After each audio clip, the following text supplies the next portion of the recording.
started tonight, first I just want to welcome all of you for being here. Thank you so much for coming out to Demo Day. I want to give you all a round of applause. It's really, really nice to see so many of our students, family, friends, our former students, our soon-to-be students, the tech community out here, our business partners. Thank you so much for coming out tonight and being here to see what our Immersive students have been working on really for the last 3+ months. They've been putting a lot of hard work into their projects, into their skills to make this really big change in their lives. So before I get too much further into things, I would like to introduce myself. My name is Kani, and I'm the head of programs here at Chrysalis. So what that means is I oversee our Introduction to Coding course called Foundations. And I also oversee our Immersive Bootcamp, which is what our students over here are just about to complete. They graduate tomorrow. So yeah, that Immersive Bootcamp is 3 months long. It is full-time, Monday through Friday. They all actually have their desks in this room, and they're coding every single day. Long hours, sometimes until 8 o'clock at night, 10 o'clock at night, midnight, the weekends. It's a really intense process that they are choosing to go through, but they choose that because they want to learn some new skills, either enhancing a current software engineering background that they have, or they're coming from a totally different industry like teaching or nursing or ballet dancing, and they want to change into the software engineering role and into the tech industry. So yeah, it's a really exciting thing to see every 3 months. I've seen many students go through this program, and I hope you all get a little bit of taste of that tonight. So one thing I want to ask is, if you take any cool pictures, meet some fun people, just have a great time, if you do share that on social media, then we have hashtag CC Demo Day. And we also have our handle online is @CodeChrysalis. So yeah, go ahead, share. Honestly, the backbone of CodeChrysalis is our community. We really have grown as a company and helped change other people's lives because a friend told their friend about, oh, I went to this boot camp and now I'm a software engineer, you should do it. Or some coworker talks to another coworker about it and they tell their family member. So yeah, we'd love if you shared about your experience here tonight. So before we get into the presentations, I want to tell you a little bit about CC31. They are our 31st Immersive full-time cohort. It's been 6 years of us having an Immersive full-time boot camp, and yeah, there's been 31 of them, which is incredible. And so these 4 students here, I'm going to introduce them. First in this photo is Emmy, over there. Next we have Izabela, and after that we have Dan, and last but not least, Kingshuk. So I know for the folks that are like way in the back, can't really see them right now. It's a little bit of a mystery, but I promise you will see a lot of them. You're going to hear from them a lot tonight. And hopefully you learn from them, right? They have been putting themselves every day for the last 3 months through a lot of learning so much stuff. And tonight they're really showing that off, to be honest with you. So yes, for this Immersive Bootcamp, we do not take beginners. So if you have never typed code in your life, then unfortunately you can't start the Immersive tomorrow. You'll have to go off, learn some beginner JavaScript, and you're actually going to apply to the Immersive, and you have to take a technical interview. Often it takes our students 3 to 4 tries, maybe a little bit more than that, to pass that technical interview. And we want our students to be at that intermediate level so that when they begin this bootcamp, we can teach them even further into their coding skills. And that means that the products that they make at the end, their apps, are even more developed. And really the goal of that is because we want them to be as prepared as possible to make this switch and interview and become a software engineer, right? It's not just about the boot camp, it's about getting that job as a software engineer. So yeah, we want them set up for success. So what I'm gonna do now is, this is our agenda. So I've gone through the welcome and introduction. Okay, great, check that off. And next, I am going to have the project presentation section. And then at the end, we'll have some networking. So in a moment, I'm going to call up our lead instructor to chat about our students. But before I do, I want to warn you, or maybe get you a little excited. At the end of each presentation, there's usually going to be a really big QR code at the end. So I encourage you to get your phone out, scan it, connect with our students on LinkedIn, check out their GitHub profiles, see what they have been up to the last 3+ months, right? So without further ado, I am going to bring up Chad, our lead instructor, and he is going to talk about the 4 tech talks and finally their group mobile application that they worked on together. Here you go, Chad. All right, thank you, Kani. So as Hallie mentioned, my name is Chad. I am one of the lead instructors here at Code Chrysalis for CC31. I have the privilege of introducing CC31 and their different tech talks tonight. So they're going to be presenting on a variety of different topics to you guys first before we jump into the application that they've created. We'll do that at the end of the night. So yeah, we can go ahead and get started. So first off tonight is Dan, who is going to present on accessibility and its importance when you are creating a web application for everyone. So let's give a warm round of applause for Dan.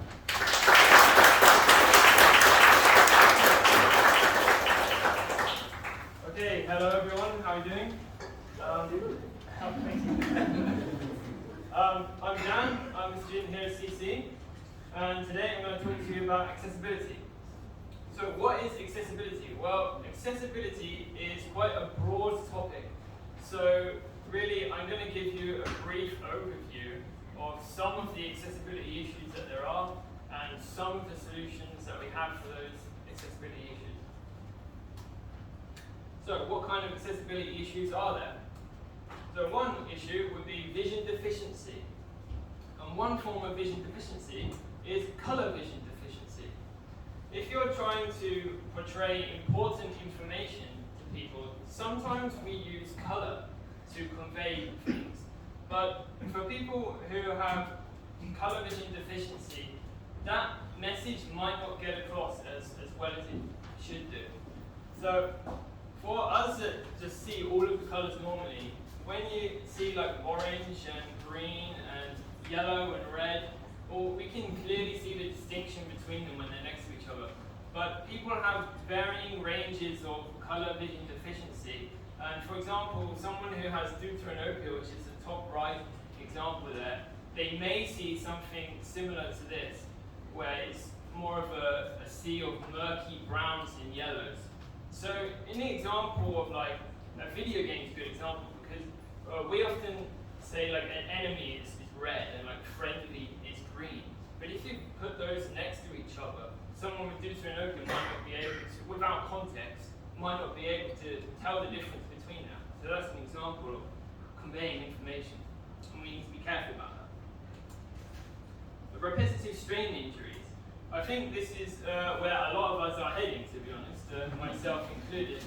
If you spend long hours at the computer every day, using just the standard keyboard and mouse, non-ergonomic ones, then you are putting strain on your arms. When we use the keyboard, our arms come in at a weird angle. It's not natural, and that causes strain.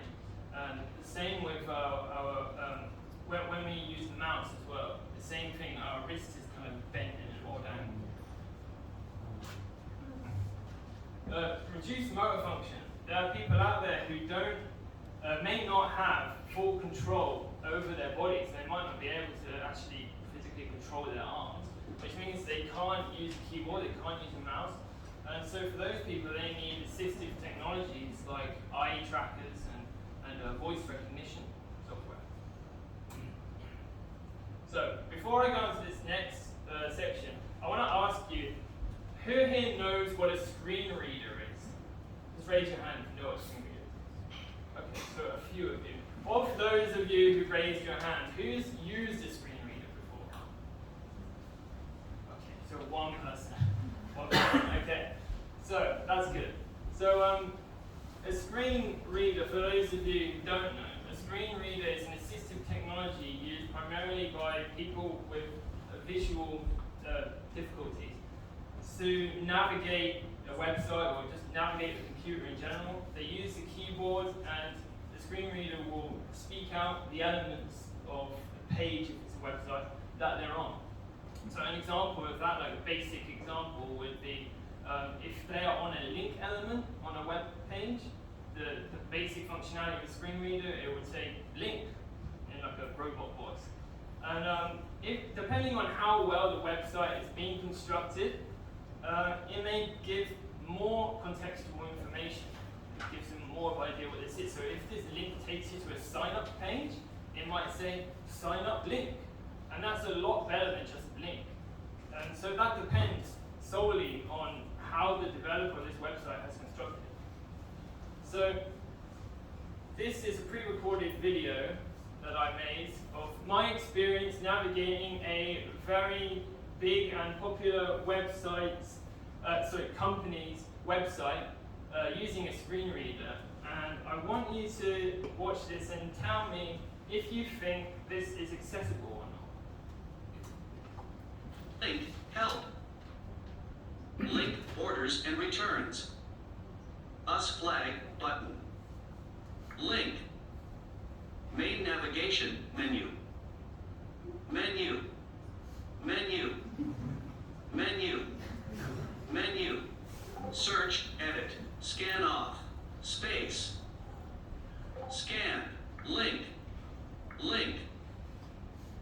Okay, what did you think? Do you think that was an accessible website? No, I don't think it was an accessible experience either. And neither does Google Lighthouse. This is the Google Lighthouse score for that website. And according to Google Lighthouse's documentation, the range of 50 to 89, score of 50 to 89 needs improvement. And we're seeing at 69 on this website. So there's a lot of work that needs done there. I think for a big company, like the one that I just showed you, they really need to be doing better. So, how can we address accessibility issues? So, if you're using Windows operating system, for example, Windows has the ability to pick a high contrast color scheme. You can also just change the whole color scheme yourself. So that's very useful for people with color vision deficiencies. Accessible UI options. I've played games for like my whole life, and I've noticed in like the last 10 years or so, every big game that comes out now tends to have an accessibility part of their settings, and that's not something I used to notice before. And in there, so this picture on the right here is, you might not be able to see it at the back, but it's a screenshot of World of Warcraft and their accessibility menu. And they have the top 3 most common forms of color vision deficiency. They have presets for it. They have protanopia, deuteranopia, and tritanopia on there. These are like the most common color vision deficiencies. And you can also just put your own color scheme on there. Ergonomic hardware. So as I was talking about earlier, we stress our wrists and our arms when we use keyboards and mouse. And there are many different ergonomic designs out there that are meant to keep your arm in a natural position to stop stressing it. And so that's like the keyboard one. And the mouse one here is like in a hand-shaped position, which is kind of a natural position for your arm. And really we should all be using this because like prevention is better than cure. And we're all kind of heading down the path of repetitive strain injury. if we don't, I think we're risking it anyway. So you can actually navigate a computer with the keyboard alone. You don't ever need the mouse, but there's many hotkeys that you have to remember, so that's why we just use the mouse. But you can actually now do everything with the keyboard, and many people do that because that's the only option they have.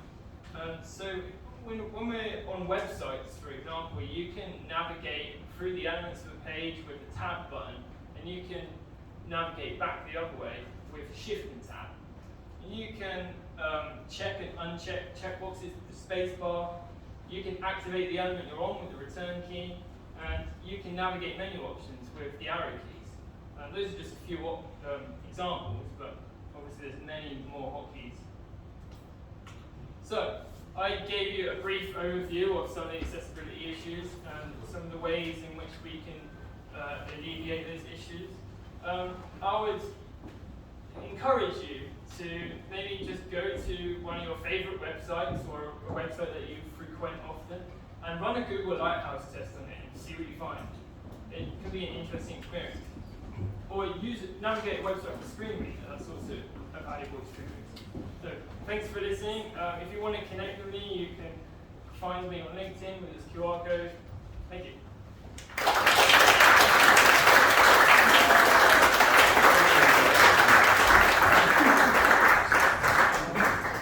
All right, thank you, Dan. Okay, so I hope that gives everyone a better sense of how important it is to be accessible. All right, next up we have a tech talk from Emmy, and Emmy is going to present on UI design for non-engineers. She's going to cover design differences between huge platforms and the reason behind their distinctions. So let's give it up for Emmy.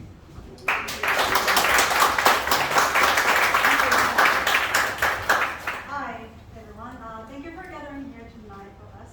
And my name is Emmy Hokama-Eksan, and I would like to talk about user interface development for non-engineers, especially here in Japan, and for smaller and middle-sized businesses. Well, before we dive into the main topic, I would like to introduce the characteristics between the English websites and the Japanese website. So let's take a look at the world's biggest e-commerce website. What is it? Yes, Amazon. So you visit Amazon and scroll down and down. You see a lot of big pictures and little text. Right? On the other hand, now let's take a look at Japan's biggest EC website. What is it? Of course, Rakuten. Yes, thank you. So when you visit Rakuten website, the top part of the page is not much different from Amazon website, but if you scroll down and down, do you notice the difference? Yeah. There are smaller pictures and with a lot of text. So culturally, Japanese websites tend to have a lot of text and fewer icons. It's just different from Western websites. The reasoning behind it, a lot of people say that originates with brochures culture. Like these examples are just examples, but you can find that kind of formatted brochures called chirashi in Japanese in everywhere, even today. And these format of brochures existed even before internet was a thing, right? So it's just familiar for us Japanese people. And personally, I really like Rakuten, and I'm a heavy user of Rakuten. So to me, I have no problem with this design. So it's just different. But today, I would like to talk about the UI development for non-engineers. I bet Rakuten and Amazon have great development teams with very nice development engineering backgrounds. So I'm not going to talk about them, but I would like to talk about smaller or middle-sized businesses. So for them, who's actually building and maintaining websites?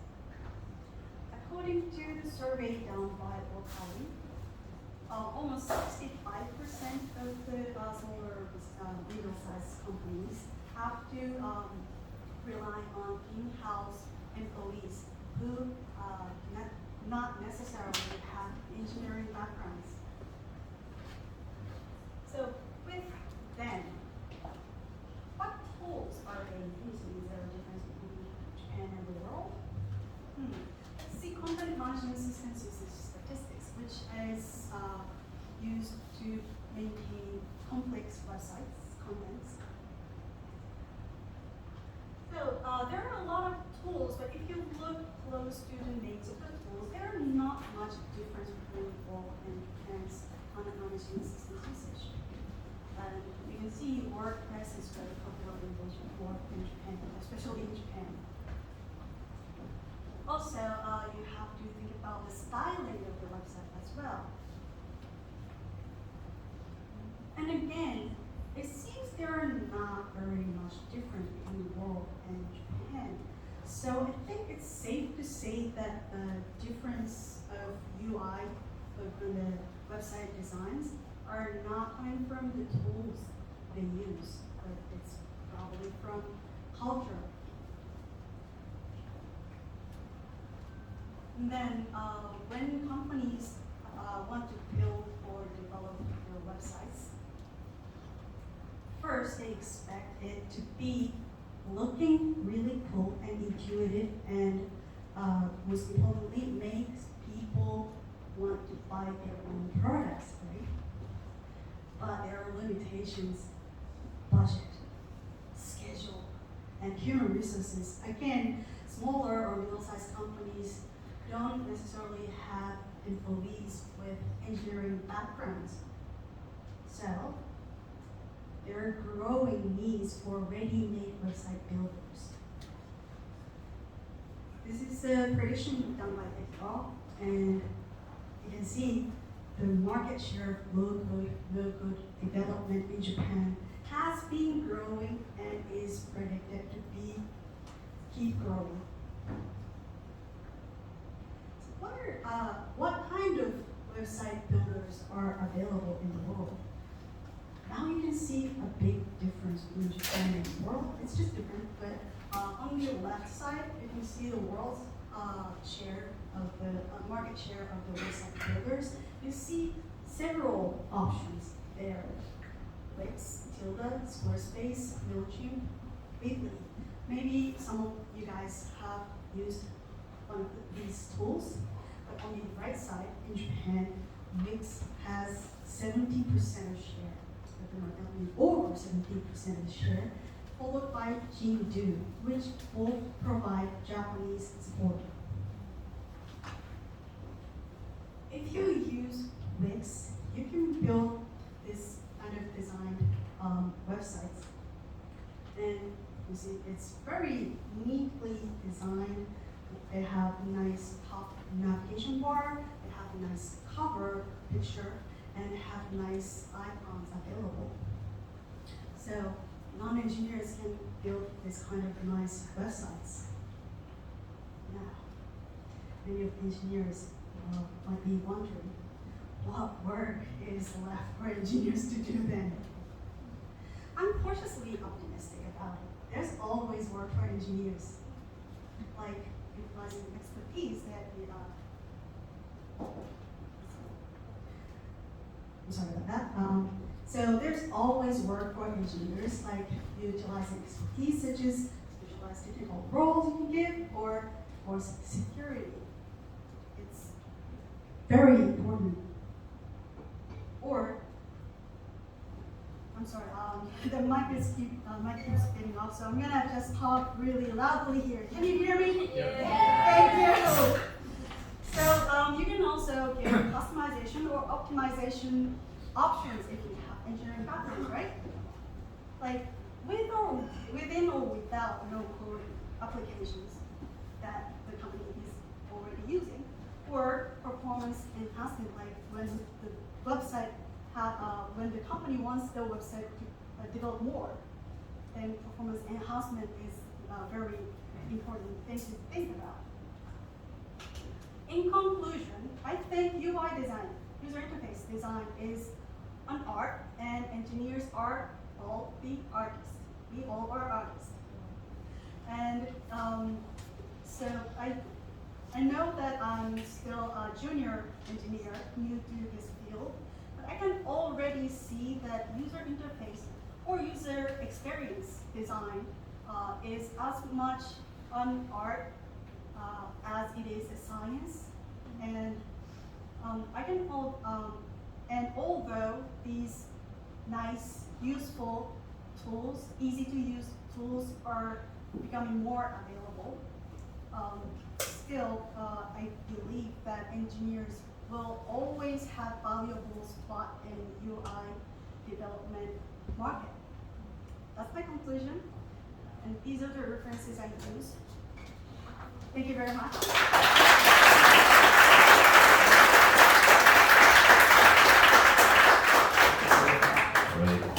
Check. Oh, okay, so we've still got a working microphone here. Thank you, Emmy, for educating us on the full scope of UI design and integration. Next up, we're going to hear from Izabela, and it's all about WebSockets. Most of you probably use WebSockets in your day-to-day life, and you may not even realize it. Izabela is going to talk about what they are and how they are used. So let's welcome Izabela.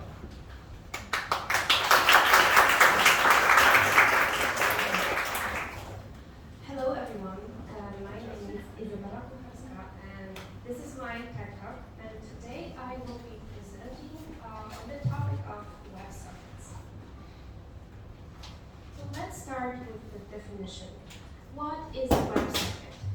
In general, it's a technology that most of you use every day.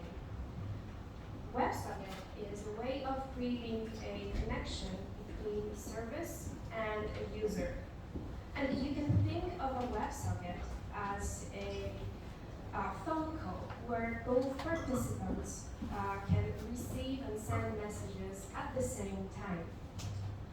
So to start a WebSocket connection, we need to send a simple HTTP or HTTPS request, and the process of sending the HTTP to start a WebSocket connection is called a handshake. And once we have the single socket connection open, we can transfer data immediately through this single connection. So messages can be sent and received in a real time. Now, where are WebSockets used?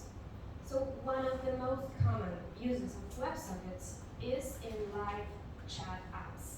And for example, apps such as Messenger, Discord, Slack, or WhatsApp Web use WebSockets for chatting.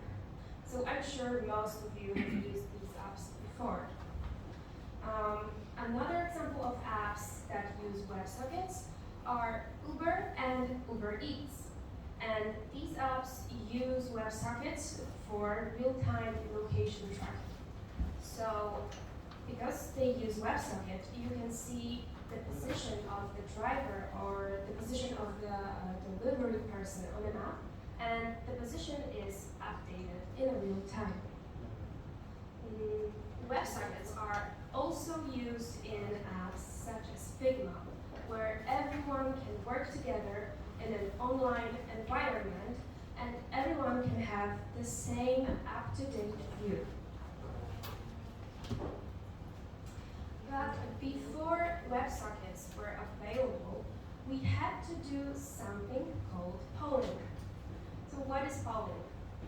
Polling is a process of repeatedly sending HTTP requests and getting a HTTP response.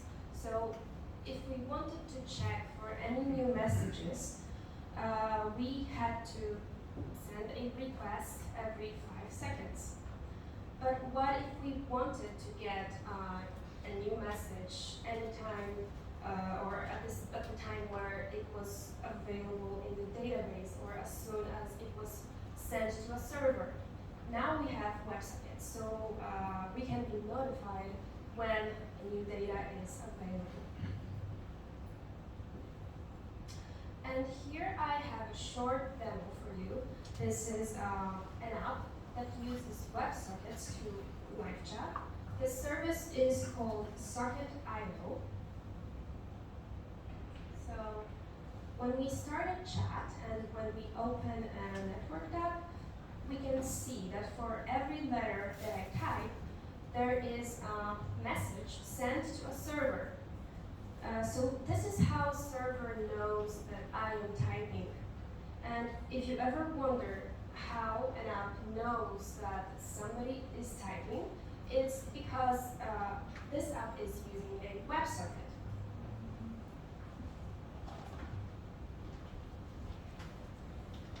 So now, when to use WebSockets?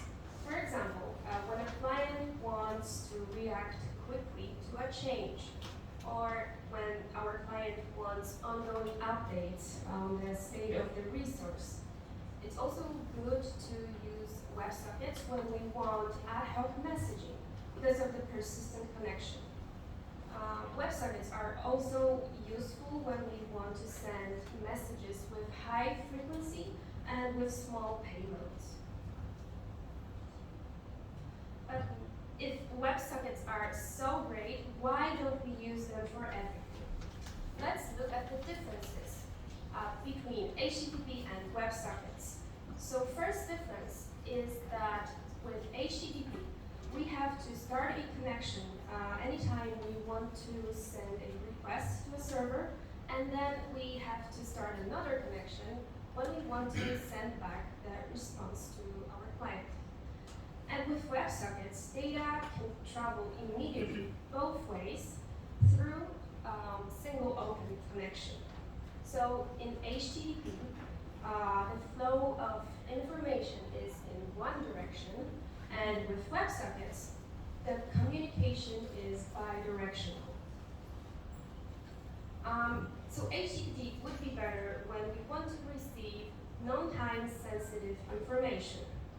But for streaming of text strings or binary data, it's better to use WebSockets.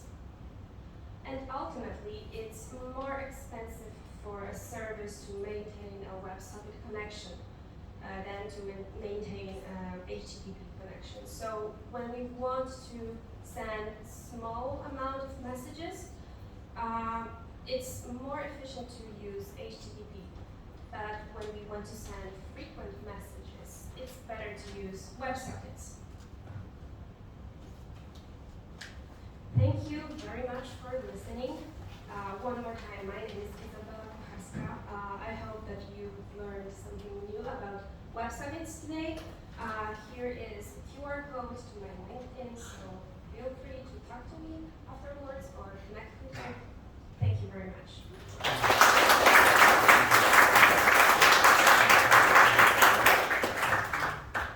All right, thank you, Izabela. Yeah, I think I use every single app that you had listed there, Izabela, sometimes every day. All right, so our last tech talk here tonight is going to be from Kingshuk. He's going to be talking about deep learning and recommendation systems that are used in popular social media and entertainment apps. So let's welcome Kingshuk.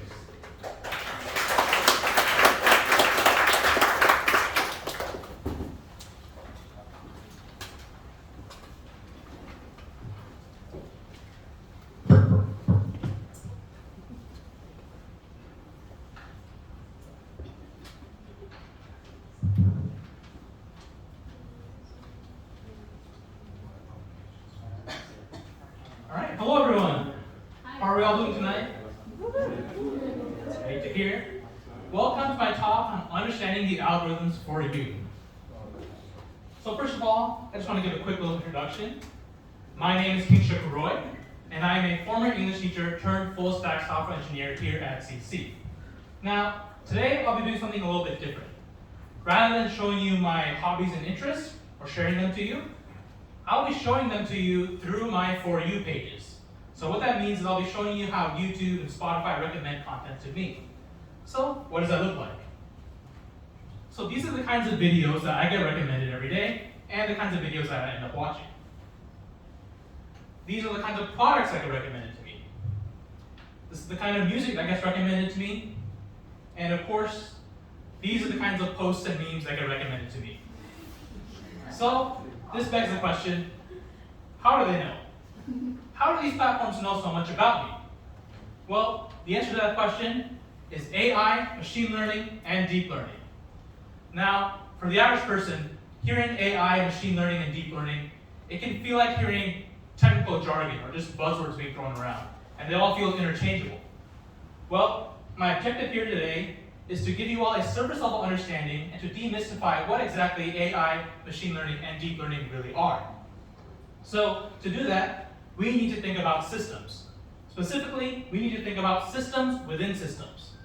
So, AI, or artificial intelligence, is the ability of a machine to imitate intelligent human behavior. But how do machines learn these behaviors? Well, that's through machine learning, which is an application of AI that allows a machine to learn and improve from experience. But how exactly do machines learn? Well, there's a subsystem known as deep learning, where machines use deep neural networks and complex algorithms to really hone in and train on these behaviors. So today, as we're talking about social media platforms, we'll be focusing on deep learning. Now, as I mentioned before, deep learning is a subsystem of machine learning. The differentiator being, how deep are we going? Deep learning requires immense data, time, and resources. So for machine learning, you can get away with thousands of data points, but for it to be considered deep learning, we need millions of data points.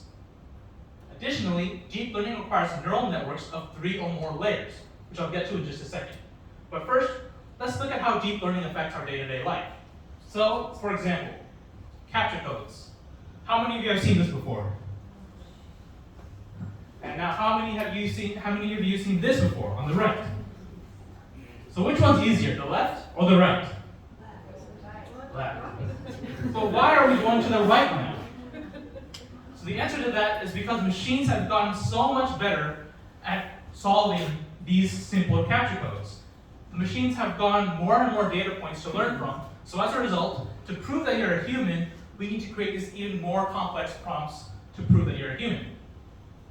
So, neural networks. Now, to understand neural networks, we need a quick little neuroscience sidebar. So first, we need to think about neurons. Now, neurons work in chains. And neurons send electric signals to another neuron. And these signals are determined by action potentials. Now, action potentials have an all or nothing principle, meaning that they go to the next neuron or they don't. Now, neural networks. Neural networks work in a bit of a similar way. Rather than neurons and chains, we have nodes and layers. And each node is a different algorithm or model. Similarly, nodes have an all or nothing principle, meaning that they go to another node or they don't. And they are weighted, meaning that some algorithms could be considered more important than others. Now, how exactly are neural networks and deep learning used to curate this feed for me and for you? Well, that's done through recommender system algorithms. Now, these are algorithms that take in user feedback and curate a recommended list back to the user. So user feedback could be things such as buying a product, liking a post, following a user, watching a video. There are so many ways to get feedback. Now, the way that these algorithms work are they're broken down into 4 steps: retrieval, filtering, scoring, and ordering. Now, I want you all to think about using an application such as Instagram. So imagine you're using Instagram. The first thing that happens is that the platform gets all the accounts relevant to your account, gets all the posts relevant to your account. That is your initial newsfeed, the retrieval stage. Next, these posts are filtered. So for example, if you block the user, those posts are taken out. If you click, don't recommend this to me, those posts are filtered out. Then the posts are scored. Now this is really where deep learning comes in. These posts are scored on many different algorithms. And you can think of these as different questions. So for example, watch time. One node could be, did this user look at this post for 1 second? Yes, okay, did the user then share the post? No, did the user like the post? Did the user follow the creator? There are many different ways for these nodes or algorithms to be interconnected. And additionally, as I mentioned before, they are weighted. So for example, if you follow a user, if you see their post and you follow them, that might be weighted more than if you saw the post for 1 second and just scroll past. Then, after the scoring is done, the newsfeed is then refiltered and reorganized, and it's curated directly to you. So, given this information, I want you all to think about the letters IGQL. What could IGQL mean? So just take a quick minute, just think in your head. I'll give you a hint. I mentioned Instagram for a reason. So Instagram. B. Well, if you thought Instagram graph query language, you are correct. Did anyone think that? Very good, very good. We got a winner. All right. Instagram graph query language. So this is actually a query language that Instagram themselves have developed that go through the 4 steps of the recommender system algorithm. There's a retrieval process, filtering, scoring, and ordering.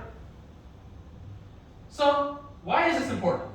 Well, I'm sure all of you have seen headlines such as these or heard news of AI taking millions of jobs and AI corrupting the youth. I'm sure many of you have also seen headlines such as these of AI doing great things for society. Now, AI is not something that is inherently good or bad. It is something that is. But it is something that is constantly changing. And, well, change is uncomfortable. Change is difficult. Change really makes you question your understanding of the world. So my objective here today was to give you all a little bit of confidence and a little bit more understanding of the constantly changing world around you. So thank you all very much for your time today. If you're interested, you can scan the QR code here to text me. I'll be also in the back after the program. So feel free to chat about anything AI, software engineering, spicy food. I'm here for it all. Thank you all very much. All right, thank you, Kingshuk. Yeah, it's not easy to discuss deep learning in the span of 8 minutes. So kudos for that, and thank you. All right, so for the final presentation tonight, I'd like to welcome the students of CC31 again back to the stage, and they are going to share their mobile application, Bite Buddy. It is the ultimate solution to food waste. It is designed to help you manage your food stock and make grocery shopping a lot easier and more manageable for everyone. So please welcome Bite Buddy to the stage.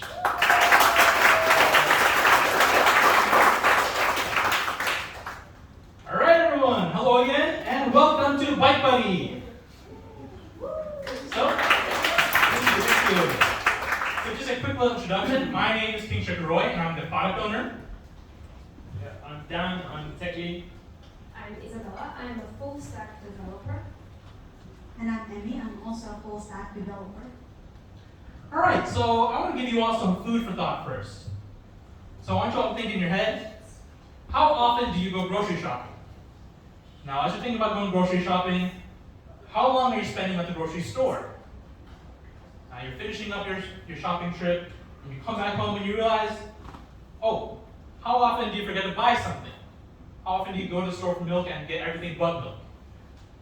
And how often do you end up throwing out food at the end of the week? Well, to put some numbers to these questions, on average in the US and in Japan, people go shopping twice a week. And over 60% of the time, this is without a plan, meaning that people don't have a proper shopping list, they kind of just go and they wing it, and they try to remember what they need or don't need. Additionally, each shopping trip is about 20 to 40 minutes. But this is not accounting for transportation time. So for example, if you need to drive to the store, if you need to walk, if you need to take a train, it all starts to add up. And speaking of adding up, every single year around the world, there's $550 billion of household food waste. So $550 billion, how much really is that? So to put it into perspective, imagine every single year, we took a company like Toyota and we threw that in the bin. Now also imagine doing that with these other 6 Japanese companies. This right here is $550 billion being wasted every single year. So, here at Bite Buddy, for our development, we have 3 main objectives. First, we want to save users time, money, and food. Second, we want to combat this global food waste problem. And third, we wanted to make this management experience a fun and collaborative one. So, let's meet our users. Meet Sam and his friends. They are students and workers who are living in a share house. They each have their own schedule, but they often lose track of chore assignments they give to one another. They also have a very disorganized kitchen. But they each want to save time, money, and food. and they want to collaborate in doing so. And they also like hosting and planning events. Now, let's also meet Mark and Kelly. They are a married couple who are each working full-time. They have 3 children, and they shop over twice a week for groceries. But they're tired of wasting spoiled food, but they're also on a very tight schedule, and as a result, they simply just forget a lot of things. And they feel frustrated with all things food. So that's where Bite Buddy comes in. So to take us through Bite Buddy, I'm passing it over here to Emmy. Thank you, Kingshuk. And I would like to introduce our app through Mark and Kelly's examples. So up first, Mark logs into our app through Google account, and he creates their kitchen called MK Home. And he goes through his their fridge and register all the items. And he found some items are expiring, so he adds them to the shopping list. He invites his wife, Kelly, and Kelly gets the invitation. And she accepts it. Now she can see their kitchen that Mark created. And she found the shopping list is built, so she goes grocery shopping, and as she shops, she put them to the kitchen. And she found the Coca-Cola is missing, so she scanned the barcode of the Coca-Cola at the shop and adds them to the kitchen. And now Mark notices that it's updated and found Apple is wrongly typing, so he fixed the Apple, and now they have their complete kitchen in the Apple Bite Buddy. And that's how our app Bite Buddy works, and now you all know. Thank you. And for the tech stack, I would like to pass this over to Dan, our tech lead. Okay, thank you. So for the front end and back end, we decided to go with TypeScript. We chose TypeScript because we wanted our application to be type safe, and we wanted to catch those type-related errors at compile time, and we wanted to minimize the amount of runtime errors. We chose React Native for mobile development because that gives us the opportunity to deploy to iOS in the future, and we're all familiar with JavaScript and TypeScript, so it makes sense to use React Native. We use the Expo framework because it has a good ecosystem of packages, and it made it easy for us to get up and running quickly. For the back end then, we're all used to using Postgres. So we had a Postgres database with Prisma on top of it. The reason we use Prisma is because Prisma supports TypeScript out of the box, batteries included, and it was easy to get a server up and running with Node.js and Express using Prisma very quickly, and that streamlined our process. We use Supabase for our authentication to implement the Google login, and we use the Spoonacular API to source the data we needed for our barcode reading functionality. Spoonacular API is one of the biggest food databases out there, so it makes sense to use that. At the moment, we're in a test phase in the Google Play Store, and our backend is deployed on Heroku, and we used Jest to test the front and back end. We chose Jest because we could test the front end and the back end with the same framework. Jest has good documentation, it's tried and tested, and it has good support for mocking database queries on the back end. So that was the tech stack, and I'm going to pass it over to Izabela now, who will talk to you about our development experience. Thank you. Thank you. So in our development process, one of the biggest challenges that our group faced was implementation of our barcode scanning feature. But reading the numbers from the barcode was simple enough. The hard part was to find the right API for the database with information about food products that is in the numbers from the barcode. And it was easy for us to find big international database with information about food products, but it was more difficult to find a database with Japanese food products. So we decided to use Spoonacular API, and this is the biggest database with information about food products, but Japanese food products are limited in this database. So our solution for this was to mainly focus on international products available on Japanese market. But in the future, we would like to develop our own API with common Japanese food products. And we would like to tell you more about future features for our application, but for this, I'm passing this over to Kingshuk. All right, so what's next over at ByteBuddy? Well, to give you a little taste of what we're cooking up next, our next planned feature is push notifications. So we want to implement reminders of any expiring foods to the user. So for example, if you put in milk a few days ago, we can send a notification saying, hey, we noticed you put in milk a few days ago. We want to check up on that. We want to update your shopping list. And we want this to be user customizable. Not all users want frequent notifications, so each user can tailor that to themselves. We also plan to implement a detect shopping feature. Now, with geolocation permission, we want to be able to detect if a user is in a supermarket or a convenience store. And if they are, we can then send them a notification saying, hey, we noticed that you're shopping right now. Do you want to use our app to generate a shopping list? This way, we can remove those amounts of unplanned shopping trips. So that has been us here at ByteBuddy today. If you scan this QR code here, you can sign up to be a beta tester. You can also check out our GitHub repository as well. That also has all of our links to our LinkedIn if you want to connect with us. And if you don't have an Android phone, you can also check out a demo in the back over here. We'll have our own booth there. You can try out the app today. But that has been us here at ByteBuddy. Thank you all very much for your time. I have a best time.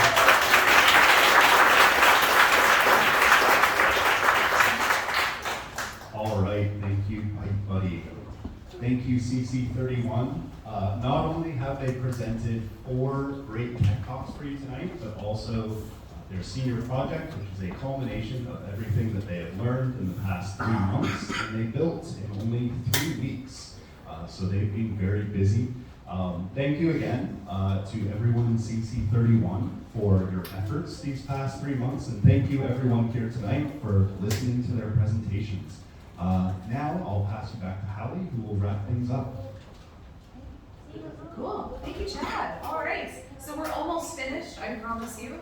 But I just want to say a few final words before we get up and have some more time chatting with each other.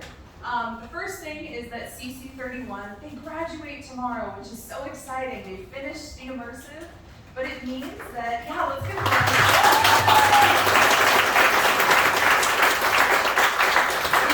does mean, though, that the next step in their journey starts on Monday next week, which is the job search, right? Now they're gonna go find jobs. And as they're going through that process, they are going to be supported by our career support team. So our career support team guides them through interview preparation for just the regular interview and the technical interview. We help with resume and CV review, preparing for customizing your resume for each job posting, as well as salary negotiation as well. Once you get those offers coming in, being able to negotiate the exact package that you want for your benefits is really crucial when you're starting a new career, and that's what our career support team does for this first job that they're gonna find, but it's a lifetime career support, so we've had graduates come back for their second job search, third, even fourth job search, and take advantage of that career support team. So good luck to all of you. We're really rooting for all of you. And I will say again, if anyone wants to hire full stack engineers, I've got 4 over here that are waiting to help you out and help your team. And I think another thing I want to point out about all of our immersive students is we don't just teach coding here at Code Chrysalis. It is in the name, Code Chrysalis, but we also focus on the skills that go beyond coding. So as a software engineer, it's not just about knowing everything about JavaScript, right? You also need to be a skilled communicator and someone who's easy to work with and is gonna be a good contributing team member. And so we focus on all of those other skills as well because we want them to be as prepared as possible to be really successful in their new career path as software engineers. So just want to point that out there as well, just kind of, supporting them, letting you know how great they are. So before I finish up, I'm going to call our co-founder, Kani, up to the front here. And as Kani makes his way up here, he's just going to say a few words to all of you tonight and finish things up for us before we get back to networking and having some drinks. There you go, Kani. 皆さんこんばんは。皆さんみんな日本語大丈夫ですか？ Alright. I'm gonna do this in Japanese because Harry did a great job and instructors and students. But おめでとうございます。改めて。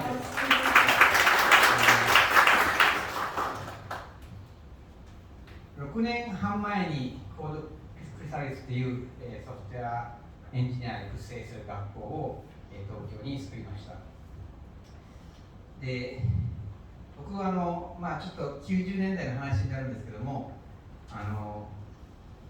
大学ロボティクスをやりたくて日本かアメリカに行こうかなと思ってた時に、いろいろ考えていろいろ比べたら、日本がもしかしたらアメリカより進んでるんじゃないかなって思って日本に来ました。で、東京の大学っていう大学に入って機械システム工学科でロボティクスやりました。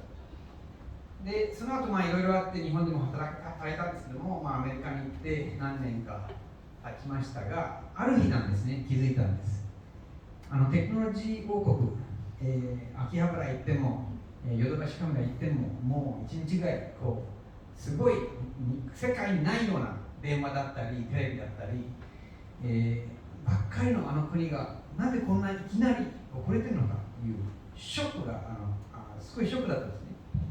で、そのテクノロジーポジションを失ってるか失いつつあるかで、テクノロジー、今どんな業界もテクノロジーを軸にしてソフトウェアを軸にして動かなきゃダメな時期になんかちょっと遅れを感じました。で、なぜかなって自分に問いかけたところ、理由僕なりに2つ、出たんですね。1つはやっぱりグローバルに弱い英語力で、2個目はやっぱりソフトウェアの過剰化。ソフトウェアはなんか物をつなげるものだったり、エフィシェンシー、オートメーションしたりとか、ものに使っているもののなんか変革を起こすようなツールにはまだなってない。新しい価値をサービスにもプロダクトにも生み出すような軸になったものにはまだまだなってないっていうことを感じたんですね。で、そういう理由で、僕とコーファウンダーの方と一緒にサンフランシスコから日本に来て、もうシリコンバレーのエンジニアに負けないエンジニアを日本で育ちましょうって思ってで、シリコンバレーって僕は場所だと思ってないんです。シリコンバレーはマインドセットなんですね。何がすごいかっていうと、いろんな一攫千金を求めて昔からカリフォルニアに来た世界を変えてやるぞみたいな、そういうアイデアを持って熱を持って集まってる人たちがいる場所なんですね。なのでこれがどこでも再現できると思ってます。東京でも大阪でも札幌でもできます。で、そう思った時に今ハリーが説明してくれたんですけども、この学校ではもちろんテックスキル、ハードスキルって呼んでるけど、これはもちろんのこと、ソフトウェアエンジニアを育成しているので、今日見たようにフルスタックでバックエンド、フロントエンド、間のデータベースすべて含めて一人でアプリケーションを開発できる、そういった自由性を持って動けるエンジニアを育てる学校を考えて作ったんですね。でもそれだけじゃ今は物足りない。エンジニアはもうエンジニア自体がチームスポーツになってる。昔は暗いところで一人で黙々とチップスとコーラ飲みながら叩いて作ってればよかったんだけど、今そうじゃなくて明るいところでプロダクトマネージャーとデザイナーとエンジニアがユーザー思考、ユーザーが求めているものも常に考えながら、次にそれをインプットで研究しながら、素早く機能を追加して出していかないとダメな時代になってますね。でそうなると非常に大事になってくるのがコミュニケーション力だったり、自分でまだ教えてもらってないとか、こんなのはこの言語わかんないじゃなくて、どんどん自分で必要なものは学べる、そういったエンジニアが必要になってきます。で、シリコンバレーでも The difference between a good and great engineer is communication って言ってます。いいエンジニアと素晴らしいエンジニア、スーパーエンジニアの違いはコミュニケーション力っていうぐらいやっぱり大事なツールなんですね。なのでこうやって今日ライトニングトークもしてもらいましたが、人前に立ってするコミュニケーションもそうだけど、コードを介してのコミュニケーション、コードは誰のために書いてるか、マシンのために書いてるんじゃないんですね。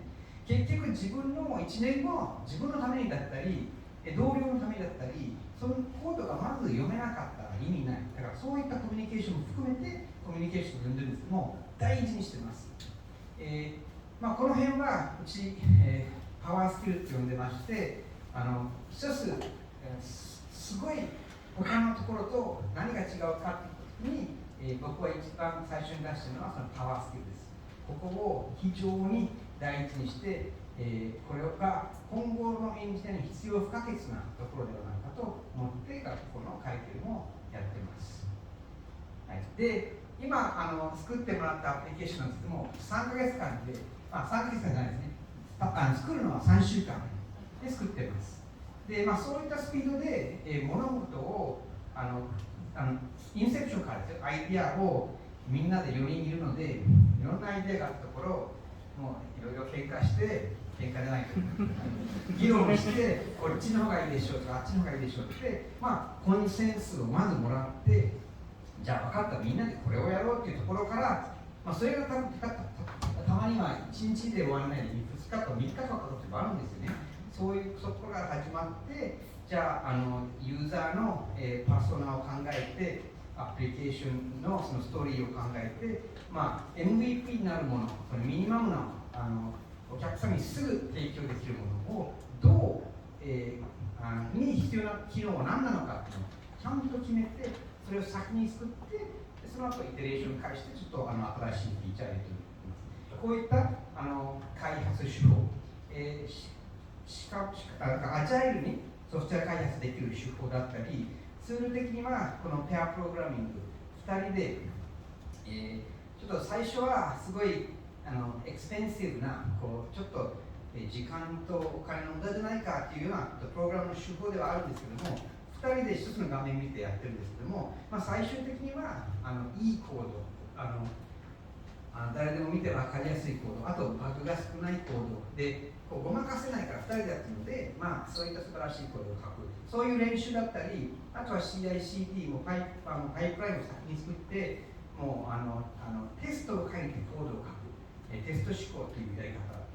なので、QA の大きい QA の団体がいなくても、なんか関われたらすぐ分かるような感じで、そういったパイプラインを作ったり、ウェブに載せたりする、そういった手法のところも含めて、この学校では大事にして教え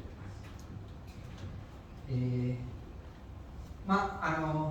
後でまたゆっくりといろいろお話しできる時間があると思うので、ぜひ、いろんな話をしてください。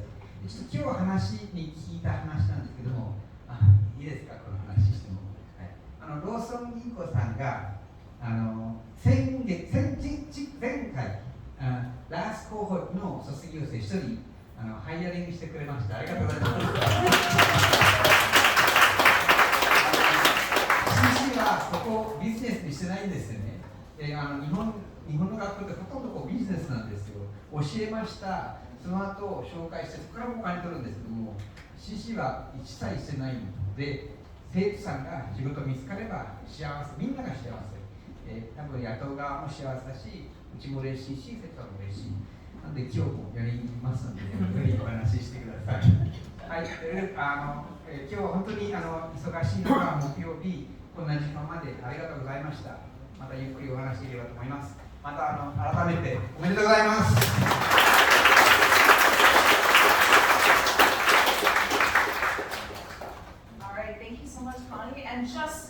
last announcement before I release you back to some beers and some chatting is, do you want to be up here in a couple months or maybe next year sometime? Do you want to be one of these students? Honestly, it could be you. And we would love to have you in our next immersive course. That the open applications for the January course, they are live, so you'll need to apply and pass that technical interview by November 17th. That is going to be really important. Yeah, just go to the Code Chrysalis website later for all the info. But if you don't even know how to code, you've never typed code in your life, that's okay. You can join Foundations, and it's a really great course. It happens in the evenings, it's a few days a week, and you're able to learn the basics of coding. Maybe at your work, you have some coworkers that are software engineers, and you have no idea what they're talking about. Well, if you take Foundations, you will learn a lot about them. So without further ado, I want to just say, yeah, you can chat with us on our website, so go do that. But I want to just say thank you so much again, everybody. And so I will let you all stand up and go grab some more drinks in the back, and I really hope to chat with you more later. So enjoy the night.